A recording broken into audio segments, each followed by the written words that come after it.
नमस्कार, मैं हूं आपका दोस्त विजय विद्रोही। आप मुझसे जुड़ चुके हैं, इसके लिए आप सबका तहे दिल से शुक्रिया। और अगले 8-10 मिनट में आपसे जुड़े रहने की कोशिश करूंगा।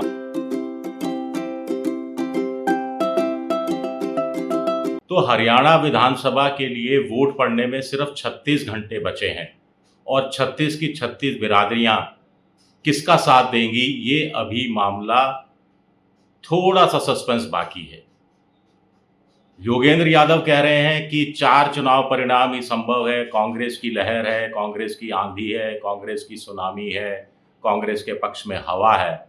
लेकिन राहुल गांधी की जो विजय संकल्प यात्रा का दूसरा दिन का जो मैं वीडियो देख रहा था, तो उससे ही पता लगता है कि लहर से थोड़ा ज़्यादा है, सुनामी से कम है, आंधी के आसपास है। लेकिन आंधी में बड़े बड़े सूरमा उड़ जाते हैं और कई बार आंधी विपरीत दिशा में भी चलनी शुरू हो जाती है। हरियाणा के लोगों की एक खासियत रही है।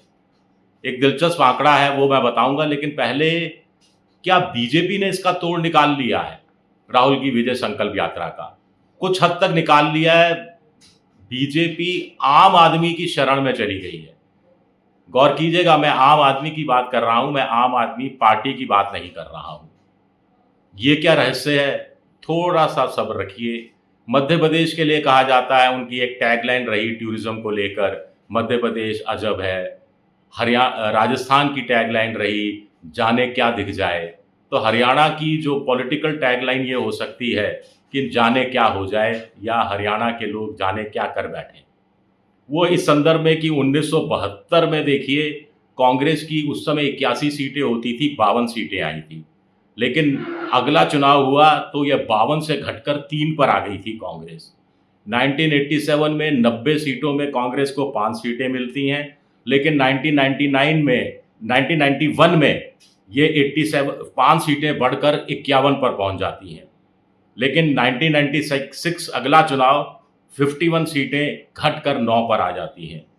बीजेपी की बात की जाए, 2005 में 2 सीटें, 2009 में 4 सीटें, लेकिन 2014 में एक लंबी छलांग 47 सीटें। आईएनएलडी 2000 में 47 सीटें, 2005 में 9 सीटें और 2019 में मुश्किल से वो खाता खोल पाते हैं। तो ये ऊपर नीचे होता रहा है। अब बीजेपी ने जो अपनी तोड़ निकालने की कोशिश की है कि उनके पोस्टर से खट्टर गायब हो गए हैं, पहले से ही गायब थे। अब नायब सिंह सैनी भी गायब हो गए हैं।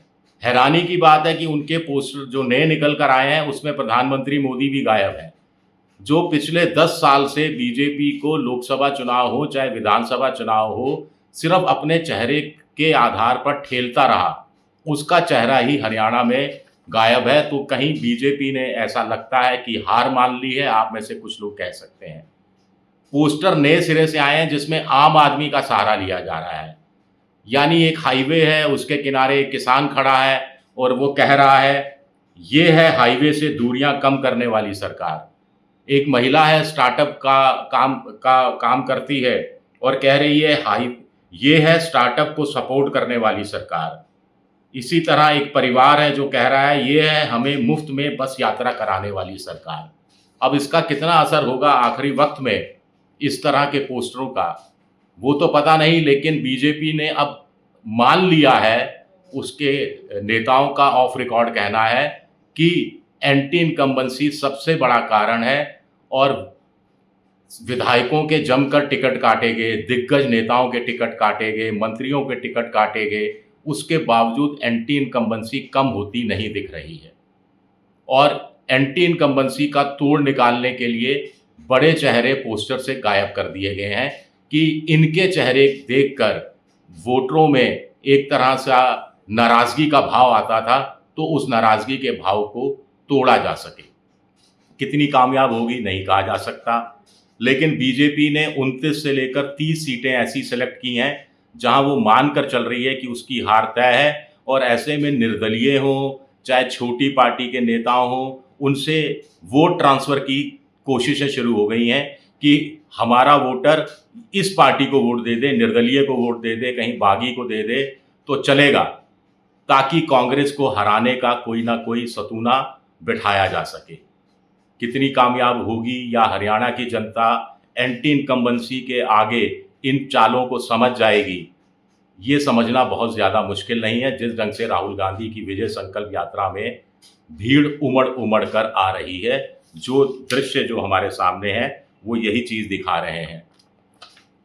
चलते चलते आपको आया राम गया राम की एक दिलचस्प कहानी सुनाते हैं। 2019 का जो मैं चुनाव कवर कर रहा था लोकसभा का, तो हरियाणा में मैं पलवल में उस सीट पर भी गया था। हसनपुर नाम की वो विधानसभा सीट है, जहां गयाराम नाम के एक निर्दलीय विधायक हुआ करते थे। बात 1967 की है, तब कांग्रेस जीती थी। उस समय 81 सीटें होती थी, 48 सीटें कांग्रेस ने जीती थी और भगवत दयाल शर्मा को मुख्यमंत्री भी बना दिया गया था। लेकिन हरियाणा में अभी कांग्रेस में गड़बड़ चल रही हो ऐसा नहीं है, 1967 में भी गड़बड़ चल रही थी। हफ्ता भर भी नहीं हुआ कि कांग्रेस के 12 विधायक टूट गए और उन्होंने एक हरियाणा कांग्रेस नाम से एक नई पार्टी बना ली। उधर निर्दलियों ने पहली बार एकता दिखाई, यूनियनबाजी की और एक यूनाइटेड फ्रंट निर्दलियों का बना लिया। ऐसे में यूनाइटेड फ्रंट में लोग टूट टूट कर जुड़ते चले गए और उनकी संख्या 48 पर पहुंच गई। 48 विधायक हो गए, बहुमत उनके पास आ गया। गया लाल नाम के जो विधायक होते थे, 9 घंटे के उन्होंने दो बार पार्टी छोड़ी और फिर जुड़े भी। यानी वो कांग्रेस में सुबह शामिल हुए, कुछ घंटों बाद कांग्रेस को छोड़कर वो वापस निर्दलीय के रूप में आ गए और कुछ दिनों बाद वो यूनाइटेड फ्रंट में चले गए।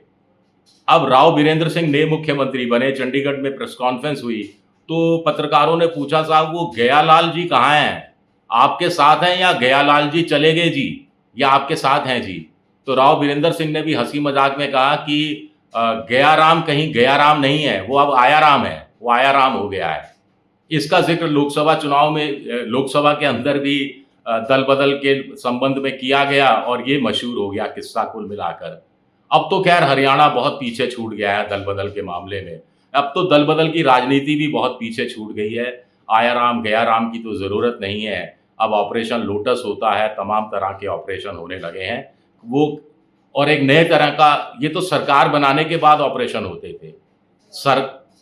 चुनाव की प्रक्रिया चलते हुए भी ऑपरेशन लोटस बीजेपी हरियाणा में करने की कोशिश कर रही है और ऐसा ही प्रयोग जम्मू कश्मीर में भी कर रही है।